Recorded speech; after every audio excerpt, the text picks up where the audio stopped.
Olá, estamos abrindo mais uma edição do nosso painel regional. Você com a gente de segunda a sexta, sempre a partir da 1h30 da tarde, acompanhando aqui as figuras de destaque na nossa região metropolitana, gente que é notícia e que debate com você os temas importantes, a pauta aqui da Baixada Santista e, claro, os assuntos de interesse nacional também, não é? Sempre com a República ainda em chamas, né? Sabe Deus até quando. 2 telefones, 2 linhas telefônicas abertas, você entra em contato conosco pelo 3223-1120 ou pelo 3223-7676. E pelas redes sociais, facebook.com/Painel Regional TV, também à sua disposição para entrar em contato com a gente, para participar conosco. Começando aqui pela minha esquerda, como sempre, doutor Hélio Costa Marques, Hélio da Costa Marques, médico, não é? Está com a gente em mais esta edição do painel, ao lado do Heraldo José dos Santos, e à direita, com uma satisfação muito grande, recebendo o advogado e jornalista, advogado/jornalista, Vicente Cassione. Manchetes dos jornais que fazem aqui a parceria com o painel regional. Como sempre aqui, o destaque para a manchete do DL, Diário do Litoral, né? Está aqui na capa, o presidente afastado da Câmara. Cunha está a um passo da cassação. Claro, depois da derrota de ontem no Conselho de Ética por 11-9, eu passo aqui ao doutor Hélio, ao Heraldo, né? Tudo ficou mais claro. O Cassione recebe também aqui o DL. E o Gazeta de São Paulo traz aqui na capa também, basicamente a mesma manchete, uma manchete muito próxima, né? Por 11-9, cassação de Cunha avança na Câmara, não é? Ele tem um recurso à Comissão de Justiça, né? E depois o processo seguirá a plenário, né? Onde muita gente aposta que ele não terá a mínima chance de manter o seu mandato de deputado federal, né? Como sempre, a gente destaca aqui também, na abertura do painel regional, a manchete do DO, Diário Oficial aqui da cidade, Diário Oficial de Santos, que é gentilmente enviado pela Secretaria de Comunicação. Está aí a capa do DO e a manchete. Crescem ocorrências registradas pelas câmeras de monitoramento, um trabalho que evidentemente colabora com a atuação da polícia, né? Doutor Hélio, prazer revê-lo aqui no painel regional, tudo bem? Edgar Boturão, prazer muito grande estar aqui no seu programa. Quero saudar a todo o seu público telespectador e aos nossos queridos amigos da mesa, em especial ao meu querido amigo Dr. Vicente Cassione. Muito bem. Heraldo, tudo bem, Heraldo? Tudo bom, Boturão? Boa tarde a você. Boa tarde ao doutor Hélio, boa tarde ao professor Cassione, Camila. Você de casa também que nos assiste. Muito bem. Vicente Cassione, retomando aqui a sua participação bissemanal conosco aqui no painel regional. Tudo bem, Cassione? Tudo bem, Boturão. É uma alegria estar aqui de volta e uma alegria pela surpresa de encontrar aqui meu amigo de quantos anos, já perdi a conta, o Hélio. Ele me chamou de doutor, mas eu não vou chamar de doutor, porque nós fomos colegas de classe, tocamos juntos na banda do Colégio Santista, fizemos programa de rádio juntos, na Rádio Cultura, junto com o Padre Paulo, e ele é uma das figuras mais admiradas por mim, dos tempos que já se foram. E então é uma alegria muito grande. Eu já tinha dito a vocês isso aqui uma vez, falando sobre ele, e agora estou tendo a oportunidade de dizer isso pessoalmente. Um abração ao Heraldo e à Camila. Muito bem. Lembrando que estamos online pelo site da TV Santa Cecília, o Santa Portal. Clique no ícone painel regional para conferir a gente em tempo real. O programa encerrado vai para o YouTube para você rever como preferir os trechos que considerar mais importantes, mais interessantes ou o programa por inteiro. Atenta, como sempre, à sua participação e à nossa produção conosco a Camila Aloy. Tudo bem, Camila? Tudo ótimo, Boturão. Boa tarde para você. Cumprimento ao doutor Hélio, ao doutor Cassione, ao Heraldo. Boa tarde também especial a você que está em casa. Nós já estamos online pelo Facebook, como disse o Boturão, facebook.com/Painel Regional TV, e também os nossos telefones estão à sua disposição, 3223-1120 e 3223-7676. Deixe sua participação, seu comentário, sua pergunta, suas dúvidas, que sempre são muito importantes aqui em nossa bancada. Muito bem, eu vou abrir aqui seguindo o relator, né? Ou os relatores, as manchetes que acabamos de ler aqui, tanto do DL quanto do Gazeta de São Paulo. O Eduardo Cunha, por 11 votos a 9, foi derrotado no longo conselho de ética, longo processo na Câmara dos Deputados. Agora ele tem um recurso à Comissão de Constituição e Justiça, se eu estiver enganado, Cassione corrige aqui, e depois me parece que vai a plenário para a votação da sua cassação. Doutor Hélio, agora vai, não? Eu creio que não tem mais saída, né? Foram tantas as idas e vindas, tantas as artimanhas, tantas as manobras que o Eduardo Cunha fez, que acabou gerando um descontentamento muito grande, a oposição ferrenha a seu nome. De maneira que isso influenciou agora na votação da comissão, e certamente no plenário não me parece que ele terá qualquer chance de reverter essa tendência para a sua cassação. Eu gostaria depois, Boturão, de fazer algum comentário a respeito do que representa o Eduardo Cunha na República. Fica à vontade Já? Pode emendar. Muito bem. Depois o Heraldo comenta, o Cassione também. Às vezes a gente tem que, de uma certa forma, indiretamente, valorizar certos fatos históricos, não é? Temos casos na história, por exemplo, Robin Hood, o famoso herói Tira dos ricos para dar aos pobres. Aos pobres, não é? Embora seja um caso literário, mas na verdade foi real, existiu mesmo essa figura. Mais recentemente, agora na nossa República, o Roberto Jefferson, que cometeu ilícitos também, mas denunciou de uma certa forma e abriu o caminho para que o Brasil começasse a ser passado a limpo. O Eduardo Cunha, em que pese todos os defeitos que tem, todos nós o condenamos, quem que pode defendê-lo dentro de uma linha política compatível com a dignidade, etc., mas ele, de uma certa forma, resgatou, né, no Congresso Nacional, especialmente na Câmara, a liberdade, né, do Poder Legislativo perante o Executivo. Todos nós nos lembramos que, nos governos anteriores, a Câmara dos Deputados servia apenas como uma passagem de todos os projetos do Executivo. E o Eduardo Cunha, no primeiro momento, se rebelou contra isso, começou a questionar o governo petista e, de uma certa forma, foi o trampolim para que todas essas coisas acontecessem. Não estou aqui absolutamente defendendo essas figuras que eu coloquei, claro.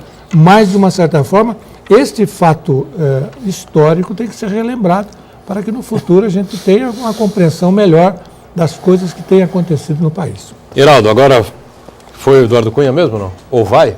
Eu acho que vai. Ele está muito desgastado, a figura do Cunha, não tem como mais dar sustentação como líder, como integrante, presidente, né, da Câmara dos Deputados, presidente do Parlamento.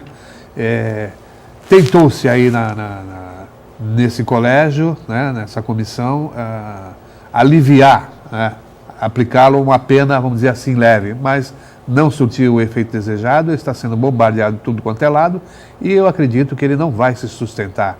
Vai para o plenário e ele vai ser cassado, sim. Muito bem. Cassione, pois não.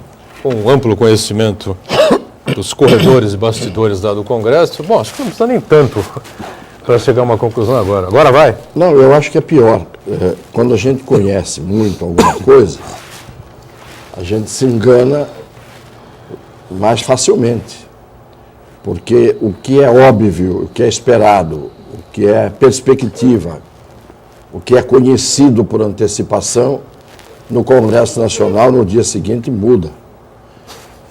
Então, eu não arrisco dizer o que vai acontecer. Se os interesses estão caminhando para esse lado, que é o lado oposto dos interesses que eram o rumo anterior, alguma coisa aconteceu. Foi a saída da Dilma, foi a entrada do Temer, isto é, foi a articulação podre da ala podre que está no poder hoje, que foi mais hábil do que a ala podre que saiu do poder ontem, que não soube articular e fazer o que tinha que fazer, porque tirar o Cunha antes e tirar o Cunha hoje, os motivos são os mesmos. Então, quem não tirou antes não teve competência. Quem está tirando hoje... Ou não teve interesse também, né? Claro, foi o que eu falei. É. E hoje a mesma coisa. Então você pode ter certeza do seguinte: por bons motivos ele não está saindo. Se fosse por interesse de alguns, ele ficaria. Se fosse por desinteresse, ele sairia. Parece que está sendo por desinteresse. Houve lá um cidadão que mudou o voto. Houve uma senadora que fez um suspense danado e depois disse, nessa nega ninguém manda. Tia Heron. É. E ela acho que é do primeiro mandato, né? É primeiro mandato. Primeiro mandato. E disse, eu pensei que só os homens fossem os algozes das mulheres. Já se vê que também tem aí um capítulo que eu não vou entrar nele. Vim aqui para resolver aquilo que os homens não resolveram. E eu pensei que só os homens fossem os algozes das mulheres, mas as mulheres também são.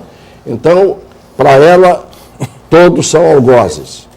Ela é a santa nega, porque ela que se chamou de nega, nessa nega ninguém manda.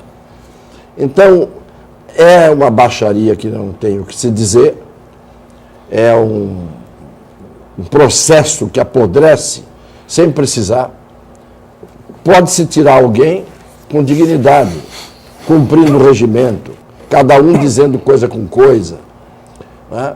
Pode-se expulsar alguém do Congresso Nacional merecidamente com um comportamento compatível com o do deputado federal.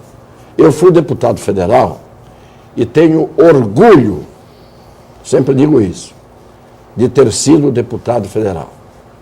Tem deputado federal que escondia o bottom, que todos quase usam aqui, e não mostrava a carteira para ninguém, porque tinha vergonha de dizer que era deputado.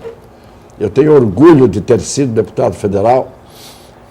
É um número expressivo a gente dizer que em 200 milhões de brasileiros, 500 chegam lá. Só que uns chegam pela porta da frente, cumprem o seu dever e saem pela porta da frente.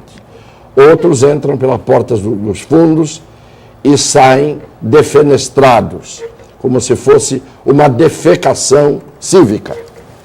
Eu li ontem pela internet, vi nas redes sociais, não sei se eu li errado, estava com sono à noite, mas eu li que tinha uma festa programada para receber a tia Heron. Acho que era no Piauí, né? Deputada do Piauí, não sei, Heraldo, você lembra? Da Bahia, Deputada da Bahia, né? Lá na cidade dela, nas cidades vizinhas, ali onde ela mora, carreata, show, não sei o quê. Ela virou uma popstar, né? Mas eu acho que não se deve dar esse crédito todo, porque na última sessão ela ficou miseada, ficou escondida. Se já tivesse uma posição, por que não decidiu naquele dia? Não é? Ela respondeu ontem. Ela disse... Estava ouvindo os... A imprensa e todos pensavam que eu não estava aqui. Eu estava olhando nos olhos pela TV. Eu, quando quero olhar nos olhos, eu olho nos olhos assim, claro. Ou assim. Né? Olhar nos olhos pela TV, todo mundo olha e é fácil. Né? Ela, na verdade, podia ter saído engrandecida, mas é que eu digo, ninguém dá o que não tem. Ninguém dá o que não tem. Ela podia dizer, ninguém manda em mim, ninguém manda nesta senadora. Deputado. Ou desta deputada. Não, ela disse, ninguém manda Ninguém manda nessa nega aqui. Quer dizer, se alguém dissesse, ô nega, já estava com um crime inafiançável. Racismo. Crime inafiançável, acusado de racismo. Por que ela não disse ninguém manda nesta deputada? Quer dizer, então você vê... Ela fez um marketing danado, né? Fez um marketing. Fez um marketing danado. Saiu por cima e vai ser festejada e vai crescer lá na... Isto é, até ontem ninguém sabia quem era essa mulher. Hoje todo mundo O sabe. Brasil inteiro conheceu a Thieron, né? E você percebe que no Brasil as pessoas ficam conhecidas sempre, quase sempre, pelo mal que fazem, não pelo bem que fazem. Pelo papelão que fazem. Não é? Você me perguntou, você que esteve lá, conhece tudo, eu volto a dizer e repito, eu não conheço nada. Eu vi um congresso como quem vê o lado de cada moeda, ou a face da lua de cá. O outro lado, só os privilegiados, no mau sentido, é que enxergam e sabem o que tem para acontecer. Olha, o Cunha sair ou o Cunha ficar, não tem nenhuma diferença, salvo essa que o Hélio colocou. Com todos os defeitos que ele possa ter, com todo o dinheiro que ele possa ter ganho irregularmente, criminosamente, muitos e muitos outros fazem igual a ele, ou pior do que ele, estão lá. Não deveriam estar, nem ele, nem os outros. Mas ele, pelo menos, fez uma coisa. Num determinado momento, ele pôs, a gente pensava que estava acontecendo isso, ele pôs o Congresso Nacional de pé. Que estava de cócoras, estava de 4 nos 8 anos de Fernando Henrique, nos 8 anos do Lula, no tempo do Marechal Deodoro da Fonseca para cá. E, pela primeira vez, a Câmara dos Deputados dizia sim quando era preciso dizer sim e não quando era preciso dizer não. Não foi uma guerra que se estabeleceu com a presidente, né, Cassione? Quando ela não o apoiou na presidência da Câmara, lançou o Quinalha, e o Cunha arrasou com todos eles, venceu no primeiro turno, e depois uma série ali de quedas de braço ali entre a presidente Dilma, equivocadamente, me parece, né? E aí acabou, bom, equivocadamente, sei lá, né? Cada um tomou uma posição e, pelo jeito, vão os dois para casa bem mais cedo, né? Se bem que o Cunha declarou uma vez que se caísse ia levar 200 deputados com ele, né? Que leve todos. E o número sintomático, né? A votação para o Chinaglia foram 137 votos, o mesmo número Mesmo da Dilma. que ela conseguiu para tentar se segurar e não conseguiu lá no impeachment. Agora, posso estar enganado, mas em relação à deputada Thieron, eu acho que a projeção que ela conseguiu, Boturão, é a mesma projeção em lembrança do BBB, né? Desse programa aí. E terminado, quem é que lembra? Eu não sei quem é. Quem ganhou? Ah, mas aí eu não sei exatamente qual é a cidade dela na Bahia, qual é a região dela lá. Passado, de Salvador. Boturão. O Vinagre diz aqui que ela é de Salvador, enfim. Sim, mas passada sei. a euforia, Em 10 minutos, ela garantiu a reeleição dela. Eu também tenho a impressão, porque Em 10 minutos. marcou um ponto ali importantíssimo. E nós estamos falando dela. Estamos aqui não sabíamos nem quem era. Criou um Thieron, suspense, né? Em cima da marketing da inteligente. posição no marketing Aproveitou lá. vamos aguardar o placar era igual. 2018. Eu acho que... Bom, primeiro vamos ver como é que ela vai se compor nessa eleição municipal em Salvador. Deve se compor se vai ser a favor ou contra o atual prefeito, não é? É o ACM Neto, né, em Salvador. E depois acompanhar a carreira dela. Mas espero que ela faça uma bela carreira, né? Que ela cresça como deputada e consiga aí resultados positivos para a Bahia, enfim, né? E participação importante para o país. Um break aqui no painel regional e a gente retorna já já. Muito bem, de volta aqui o painel regional, doutor Hélio Costa Marques com a gente, Heraldo, Cassione e a Camila, já com participações importantes do telespectador que está acompanhando aqui o painel regional. Olha, tem coisas importantes acontecendo, vou aproveitar a presença do doutor Hélio aqui, é uma figura pública, esteve até pouco tempo no comando da Caixa de Pecúlio, né? Saúde e Pecúlio. Saúde e Pecúlio de São Vicente, acompanha bem os problemas do poder público, acompanha bem os problemas da saúde. Nós continuamos vivendo uma crise importantíssima aqui na região metropolitana, Santa Casa, o Guilherme Álvaro, e agora a informação também que a coisa está muito difícil, muito complicada no Hospital Municipal de Cubatão. A greve teve aí uma adesão maior, segundo as informações dos sites aqui do DL e da Tribuna, nesta quarta-feira. Então, o hospital, segundo colocou ontem aqui o Fábio, professor Fábio Inácio, né, que será candidato pelo PT à prefeitura e deve assumir a cadeira do Wagner Moura na Câmara de Cubatão. É uma greve, 2 milhões haviam sido repassados pela prefeitura, não se sabe se os funcionários da área da saúde aceitariam esse valor que era repassado pela prefeitura, uma coisa muito confusa e muito complicada. Ou seja, a coisa está brava mesmo, hein? E não se vê uma luz assim no fim do túnel para suavizar a situação aqui da nossa saúde regional, hein? De fato, Buturão, a questão da saúde ela tem uma origem mais antiga, né? O que se vê hoje são reflexos de posições que foram tomadas no passado e que foram mantidas durante todo esse tempo, certas incoerências, né, no ponto de vista da administração da saúde e que acabam gerando esses conflitos. Hoje é em Cubatão, amanhã será em São Vicente, depois em Santos. Essas coisas não melhorarão enquanto não se fizer realmente uma profunda reflexão sobre a natureza dos problemas que têm afetado a saúde pública, não é?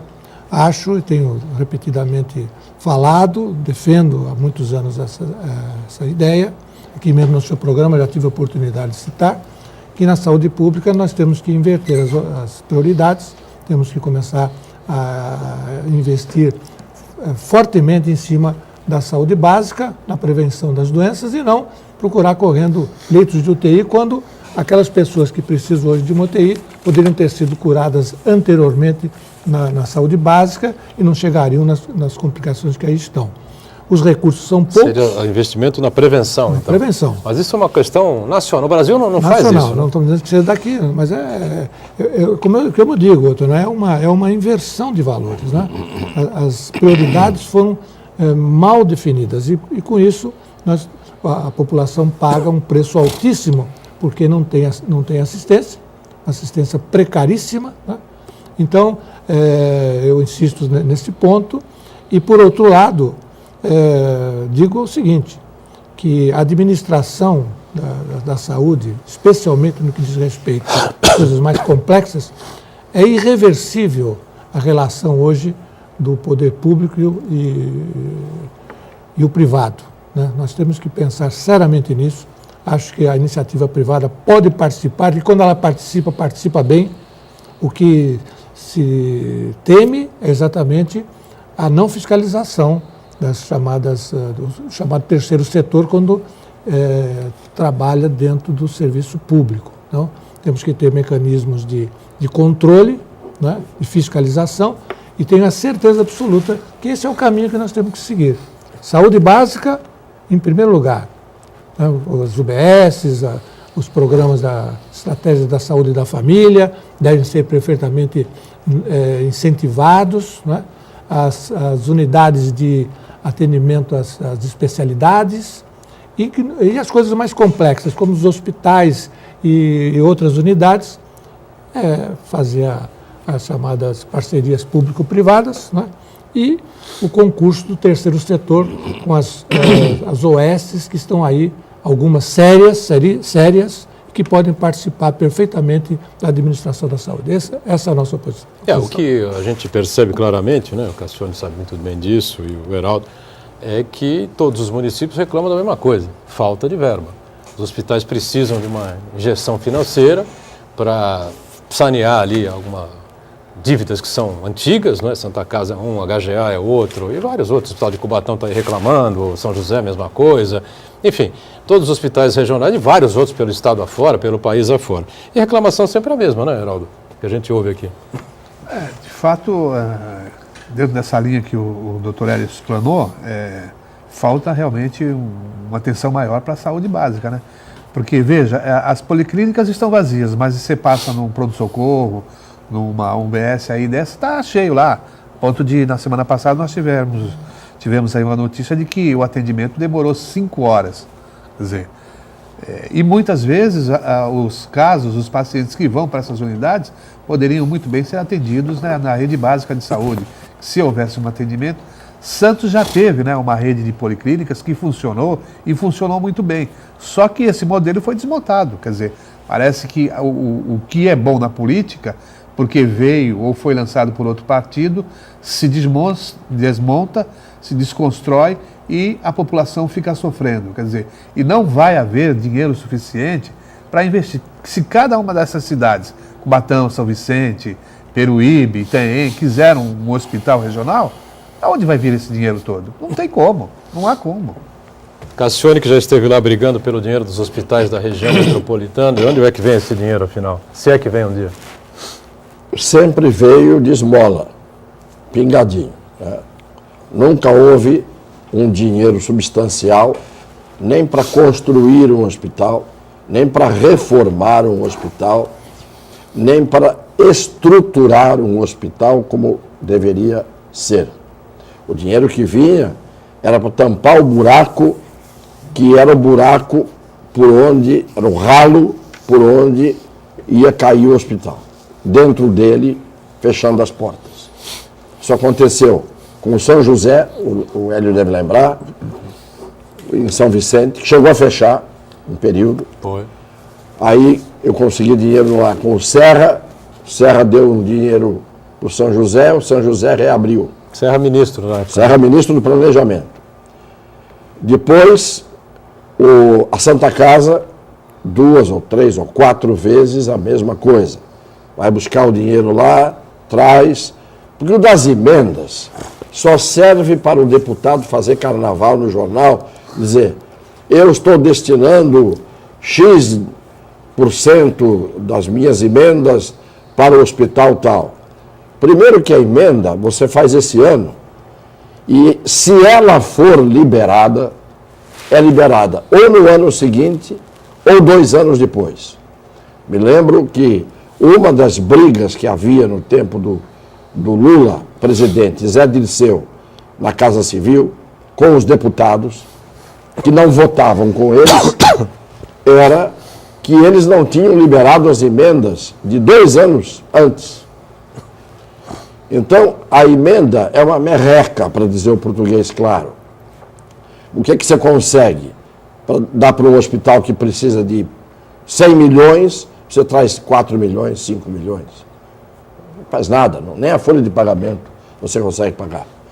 Então, o hospital modelo de Cubatão, quando o Ney Serra, ele inaugurou o hospital, só tinha as paredes. Pena que eu não trouxe, não sabia que a gente ia falar desse assunto, mas eu ainda vou trazer a fotografia do dia em que estava o ministro da Saúde, o Ney Serra e eu, juntos, pedindo a esmola para ele dar dinheiro para instalar no hospital modelo de Cubatão leitos, um aparelho de raio-x, claro que o tomógrafo àquela altura era pedir muito, né? E ainda o governo acabou dando e abriram um hospital modelo de Cubatão. O Ney é testemunha disso, né? Pediu a mim para levá-lo ao ministro e a gente conseguiu fazer esse quebra-galho, porque levantar o hospital, paredes, corredores, alas, portaria, isso é muito bonito. O que a pessoa precisa lá dentro é de um aparelho de ressonância magnética, de um tomógrafo, claro, de um aparelho de raio-x, não é? De exames, equipamentos para exames de sangue, exames completos que detectem, não é? As doenças que não aparecem no simples hemograma, não é? E assim por diante. Então, essa coisa de o Brasil não destinar recursos para a saúde, eu quero ver o Hospital dos Estivadores, quando abrir, em que condições vai abrir. Porque já fechou várias vezes, E eu volto a dizer, parece que eu estou falando em causa própria. Foi reaberto pelo menos uma vez, com verba que foi conseguida por este ex-deputado naquele tempo, e abriram. Mas abre e fecha. Abre e fecha. É o único país do mundo que os hospitais estão sempre abrindo, fechando ou na iminência de fechar. Eu tenho uma pessoa, que eu não vou dizer quem é, que ainda ontem dizia, eu fui marcar consulta para um ortopedista. Ela tem artrose. 6 meses. Mas o quê? SUS, plano de saúde, o que é? Particular não é porque... Claro que não é particular. Claro. Ela foi ao hospital, deve ter sido o SUS, não sei, e disseram, daqui a 6 meses. É porque o plano de saúde está por aí também, o doutor Hélio testemunha disso, pode testemunhar aqui, né? É uma vergonha que aconteça uma coisa dessa, mas está acontecendo. Então, e eu contei aqui no programa, e quando a gente conta a mesma coisa várias vezes, fica mais chato do que é, mas eu contei aqui. Você vai à França, você vai ao médico da melhor qualidade, da sua escolha, é de graça. Ele receita, faz as prescrições, você vai fazer os exames, é de graça. Você vai à farmácia comprar os remédios, que são os remédios importantes, não é cosmético, é de graça. Aqui no Brasil, além de não ser de graça, você tem que pagar um plano de saúde que custa os olhos da cara. O sujeito morre, às vezes, morre. Quando vê a conta a conta do plano de saúde cada mês. Ele vai estressando e infarta. Aqui, o remédio, além de não ser de graça, é o mais caro medicamento do mundo. Não há no mundo inteiro o medicamento equivalente do Brasil, ao Brasil, que tenha o preço que tem aqui. Vai comprar um simples Pantozol para acidez. Quanto está custando hoje? Uma grana. Agora, quase R$200. Você ter problemas com a saúde pública, com o atendimento da saúde pública, SUS, já é uma coisa profundamente lamentável. Agora, você ter dificuldade de ser atendido no plano de saúde que você paga mensalmente, aí é demais, né? Eu gostaria de acrescentar, aliás, o Cassione colocou perfeitamente, concordo plenamente, mas eu gostaria de acrescentar que a questão é o custo da saúde, né? Nós temos hoje um crescimento muito acentuado dos custos da saúde, não é? São modalidades novas que surgem, equipamentos novos, caríssimos, e nós não temos dentro das políticas públicas no Brasil o conceito de que os recursos deveriam acompanhar esse crescimento vertiginoso. Os países como a França, que o Cassione mencionou, e outros, têm políticas públicas mais definidas, né? Uma questão é quanto você vai destinar do PIB do país para o custeio da saúde. No Brasil, nós estamos há 9 anos com o SUS sem a correção dos valores, né? O que chega na base é insuficiente para fazer a gestão, e além do mais, temos mais um problema, é a questão também da própria gestão, que, via de regra, respeitadas honrosas e raríssimas exceções, é mal feita, né? Se gasta muito na saúde pública, quando a iniciativa privada, ao fazer o mesmo trabalho, ela pode fazer com mais economia, né? Então, eu insisto na questão do custeio. O Hospital dos Estivadores, se abrir da maneira como está se pretendendo, Cassione, não vai ter sustentação. Não tem. Porque o custeio de um hospital é né? muito alto.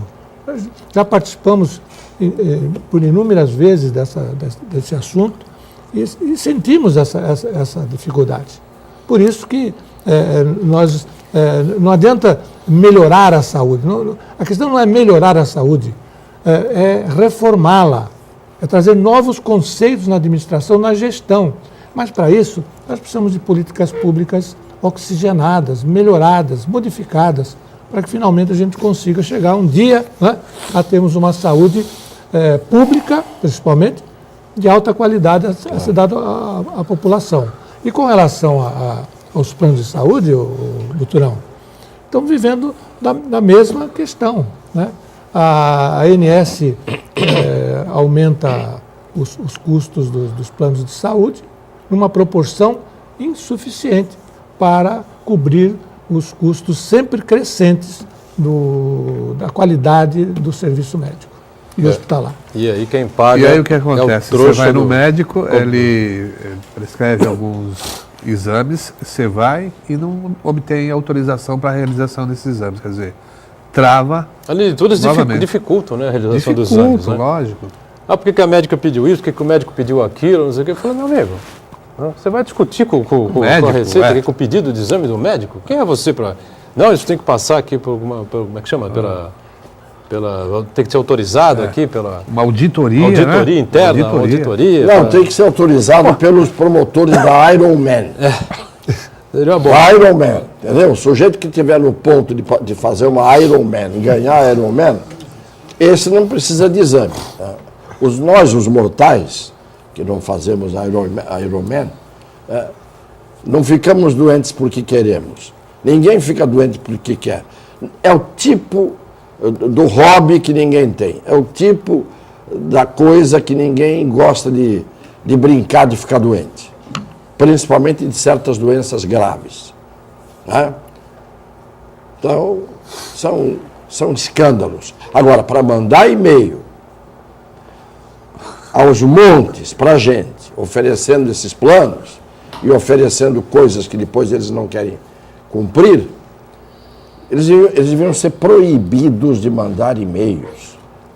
Os planos de saúde, se tivesse governo aqui no Brasil, deveriam ser proibidos de enviar e-mails para quem não for seus clientes, pelo menos.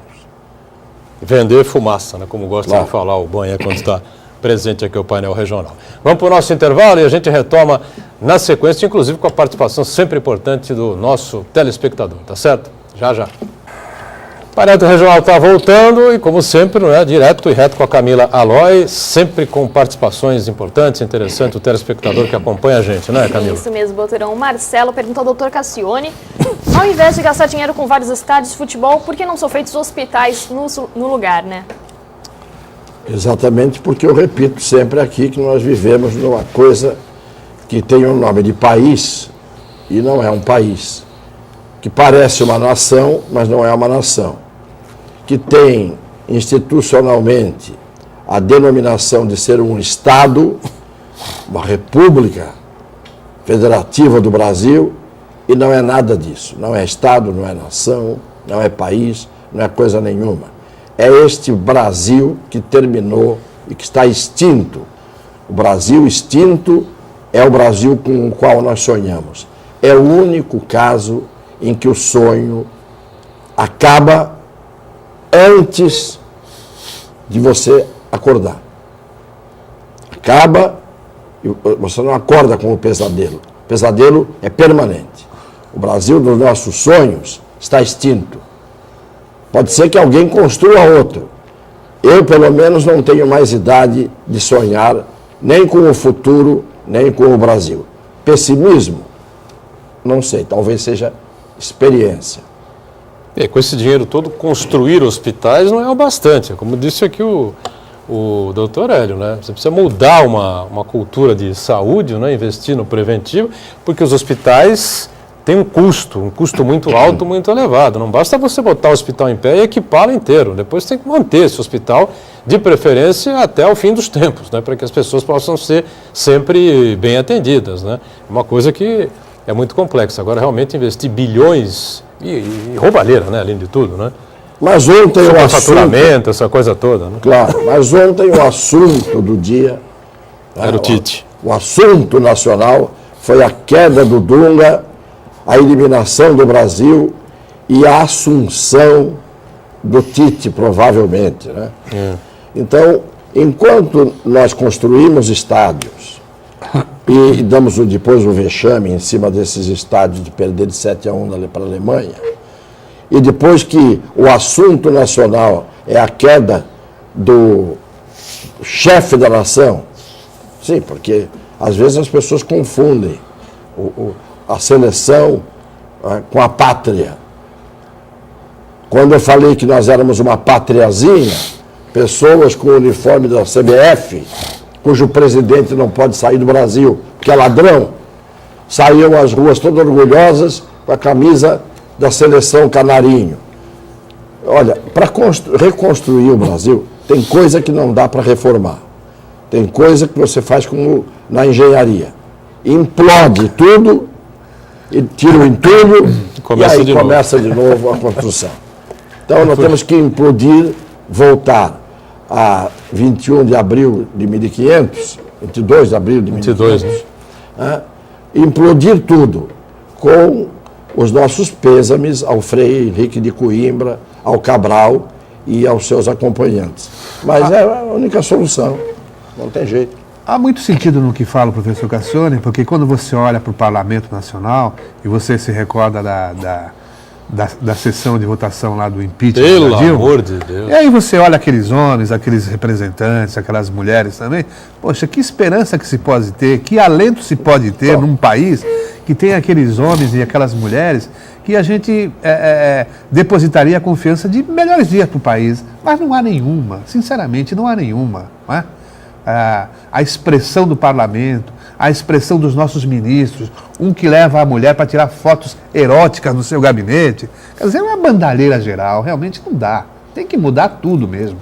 Camila, pois não. Então, voltando a falar da situação do deputado Eduardo Cunha, o Paulo deixa a opinião dele aqui dizendo que acha impossível que o Eduardo caia, apesar dos motivos e provas contra ele. Agora temos também a participação do Sidney. Ele pergunta ao doutor Hélio: estamos em período de pré-campanha e em São Vicente isto é bem percebido, né? A partir de 11 candidatos a prefeito. Isso não atrapalha ainda mais a conclusão do eleitor para escolher? E para o senhor, que também é pré-candidato, como apresentar suas propostas neste imbróglio de suspeitas inteligências com soluções? O simples fato de aparecerem, não é, como pré-candidatos 10 ou 11 candidatos a prefeito já mostra a situação caótica que encontramos, que temos lá em São Vicente, não é? No ponto de vista político. Grandes indefinições levam a esse número extraordinário de pré-candidatos a prefeito.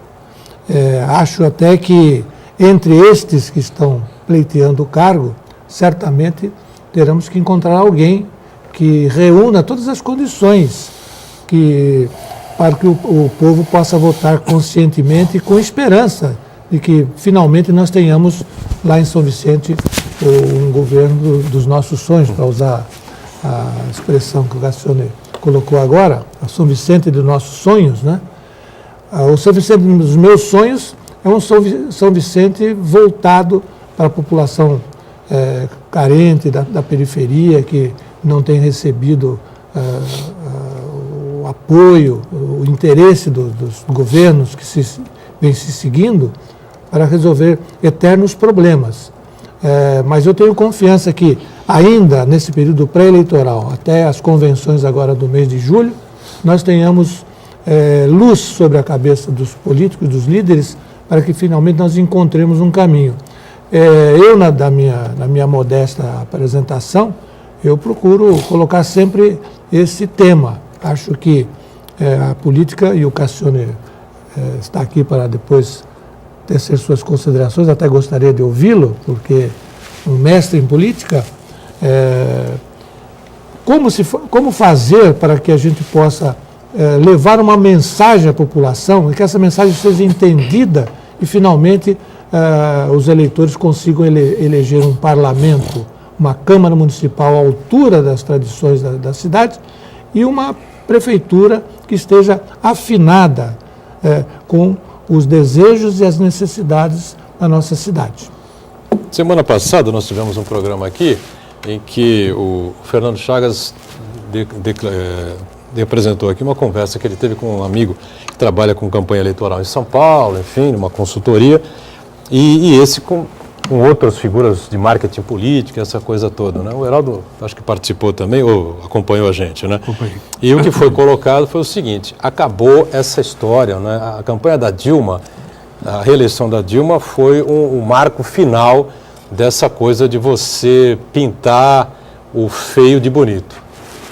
Hoje, o sujeito, para ter um mínimo de credibilidade, ele tem que se apresentar à sociedade e dizer o seguinte: olha, nós temos uma situação, esta é a situação da cidade, esta é a situação do Estado, as dívidas são grandes, e eu pretendo procurar por aqui, por ali, por ali, por aqui, minimizar essa situação, pagar aqui, pagar ali. Não sei o que o Cassione pensa a respeito disso, mas eu acho que tem uma certa lógica, né? Porque o estelionato eleitoral de 2014 me parece que vai ser uma marca aí na história futura do país, né?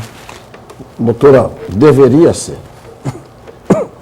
Volto a repetir. Ninguém é mais brasileiro do que eu e ninguém é menos brasileiro do que eu. Eu sou um brasileiro comum, qualquer um.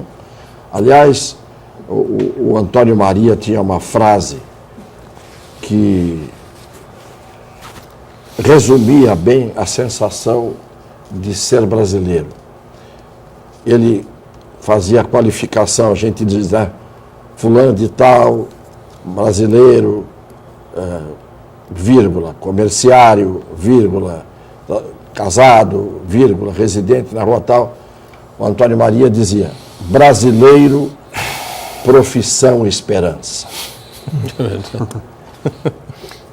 Esse brasileiro, profissão esperança, ele dizia na década de 50. Hoje eu tenho certeza que ele diria: brasileiro, profissão desesperança. Porque nós não temos mais de onde tirar a última gota de esperança. E a esperança, eu sempre digo, ao lado da fé, não dependem de nós querermos ter. Ou você tem esperança porque sente, é como o amor. Você ama porque ama, você não sabe por que ama. Sente, é um sentimento. A esperança é um sentimento. E a fé é algo que também não depende de você.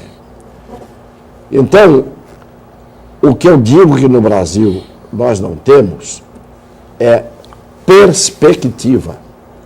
Muita gente confunde esperança com perspectiva. Eu sempre digo, a perspectiva, eu estou no carro, estou na ponte estaiada, peguei ali a interligação, entrei no trecho final desta mal e porcamente Anchieta das nossas tragédias, e temos a perspectiva de estar chegando em Santos. Quer dizer, eu estou vendo ali o Monte Serrate, eu estou vendo o Morro de São Bento, não é? Eu estou vendo aquele semáforo de 3 tempos no final da rodovia, porque é o único lugar do mundo em que uma rodovia termina num sinal, num semáforo de 3 tempos, mas eu tenho a perspectiva de que eu estou chegando em Santos. Claro que eu posso ter um pneu estourado 200 metros antes e não cheguei. Perspectiva é uma coisa, esperança é outra. Hoje nós não temos perspectiva. Você olha para frente, você olha para o futuro, você diz assim: nós dependemos da política. Mas onde estão os políticos que poderiam fazer esta política da qual nós dependeríamos? Nós dependemos dos empresários, mas onde estão os grandes empresários que não sejam gatunos ligados a multinacionais, ambiciosos? Nós dependemos do povo, mas de que parte do povo? Da parte do povo que é tão corrupta quanto esses que eu estou falando, ou da parte sadia do povo cuja profissão é sofrer? Tem uma parte sadia do nosso povo, a profissão é sofrer. Eu estou chegando, passei uma semana fora e fiz o percurso de Bento Rodrigues, ali ao lado de Mariana, até a Foz do Rio Doce. Lama que não acaba mais.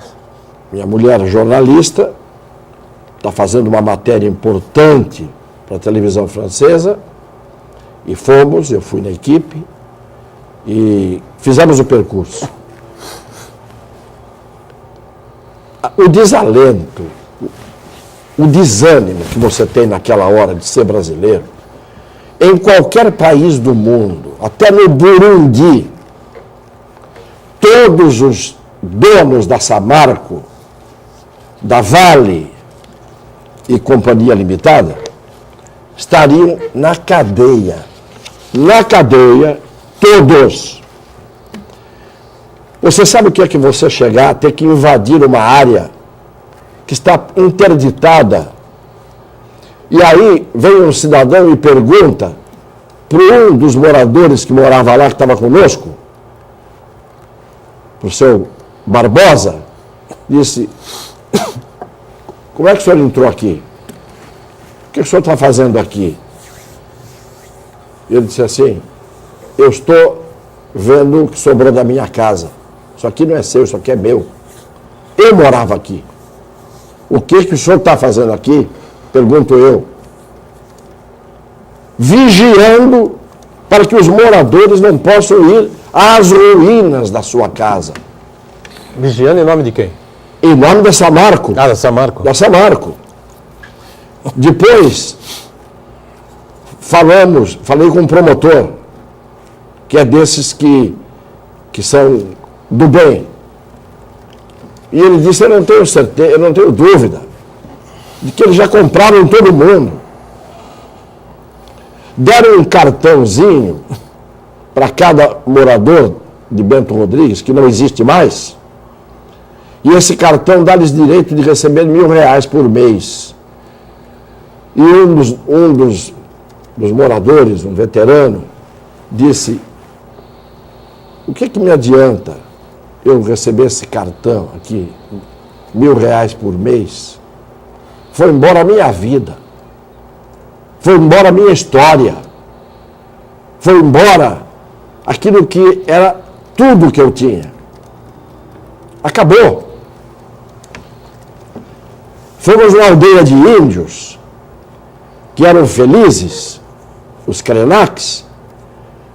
Estão eles lá, evoluídos, um formado inclusive em jornalismo, outro formado em pedagogia, professor da escolinha dos índios, ali naquele meio do mato. E eles contando, a gente navegando naquele rio que você não pode pôr o dedo, que fica em chagas depois.